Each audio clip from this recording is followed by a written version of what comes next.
অভিনেতা ভাস্কর চ্যাটার্জি বলছে মিমি চক্রবর্তীকে আইনের আওতায় আনা হোক আর আয়োজক তনয় শাস্ত্রীকে ছেড়ে দেওয়া হোক।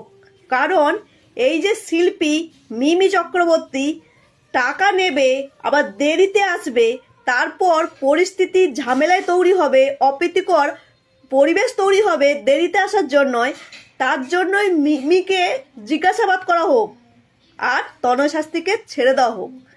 একদম ঠিক কথা বলেছে। তুমি যখন টাকা নিচ্ছ, তোমার সময়ের মধ্যে আসার দায়িত্বে পড়ে। তুমি কোন সেলিব্রিটি বা কোন নেত্রী সেটা দেখার জন্য কিন্তু তোমাকে কেউ আনেনি। তোমাকে আনা হয়েছিল অনুষ্ঠানে টাকা দিয়ে সময়ের মধ্যে আসা, ওটাই তোমার কাজ ছিল।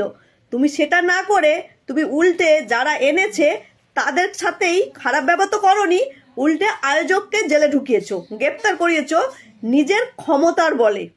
এবার ভাবুন ক্ষমতাটা কোথায় পৌঁছে গেছে।